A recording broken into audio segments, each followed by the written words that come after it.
This is Scott the Fix-It Guy. Our goal with our videos is to empower you to be able to do the repairs on your own and save a whole lot of money and also get that great feeling of having fixed it by yourself.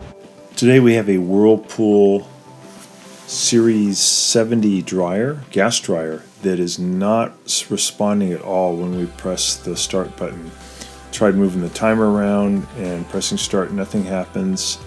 Double checked that it had power at the power plug, and the power plug does have power.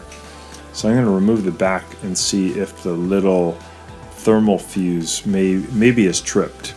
So I'm just removing all these perimeter screws. This comes off pretty fast. And once I get all the screws off, I'm going to remove this vent tube also. Take the clamp off and then get that off. And then the back panel comes right off. And then I'm going to set my meter for continuity, and I'm going to check this.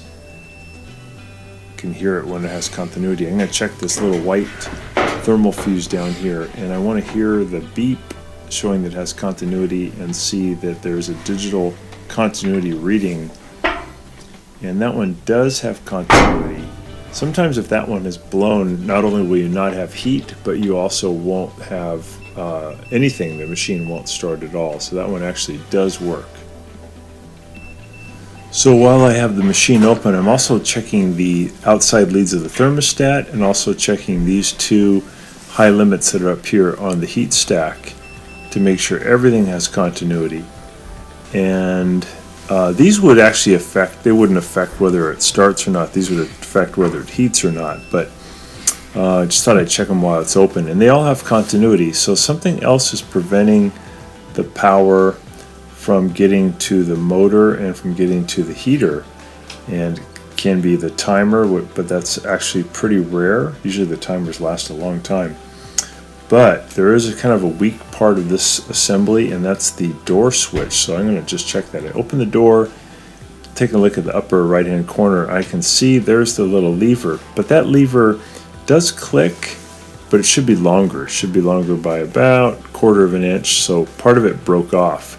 When the door closes, it doesn't push in on that lever, it doesn't complete the circuit, and now we just gotta go ahead and change that, which is really easy. I'm just gonna put the screws back on the back panel, get that done, and then I'm gonna go ahead and remove the top panel. That's gonna give me access to that door switch, and those door switch is pretty cheap. I'll put a link in the description below so you can click on that and get you a new door switch. Sometimes when you press the door switch, you'll notice that there's no clicking feel and no clicking sound, and that would be also a good time to replace that door switch. In this case it does click, but it's not long enough. So I'm removing the two Phillips head screws here from the top after I took out the filter. I got it unplugged, and now I'm going to lift up on the front of the top panel, and the top panel will just hinge up out of the way. And down here in the lower right hand corner, or upper right hand corner, is the modular connector for the switch. I'm going to use just a paint scraper to separate that. You could use a small standard head screwdriver, would help too, to just pull apart that modular connector. I'm just going to remove the two Phillips head screws here from where the mount is for the door switch. They just come right out. And then I'll go ahead and replace the door switch by coming in from the top with the new one. I want to make sure that the little projection, the black bar, is going into this opening and it's pointing out toward away from the dryer. So if you look at the switch, you'll see that it has this little arm coming out that has a slight bend.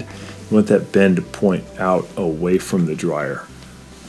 So I got the top lifted. I'm going to go ahead and put that little switch in the new one and have it pointed away. And then I'm going to put Phillips head screws, the same ones I took out. I'm going to put them up through, that's near the top of the door, to engage this new switch. And then I'll go ahead and just tighten up those Phillips head screws, and that's got that switch mounted where it needs to be. And then all I have to do is just connect the modular connector as part of that circuit, make sure that it's fully locked together, And then I'm going to go ahead and just bring the top panel back down so that it locks in on its two spring clips to hold the top panel down. And that should do the trick. So I'm just pushing that top panel back down, making sure it clicks in place. And go ahead and give it a little test here. So I'll close the door and press start.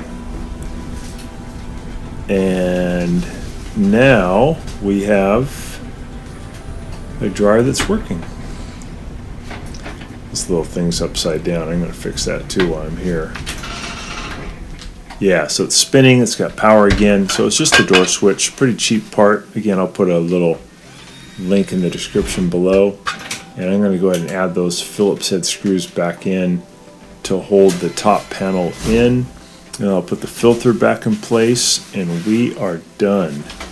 So these are a couple things you can check when you have a no power situation. It could be that little thermal fuse in the back that we looked at. It could be the door switch, which we replaced. And it could also be the timer, which is less likely.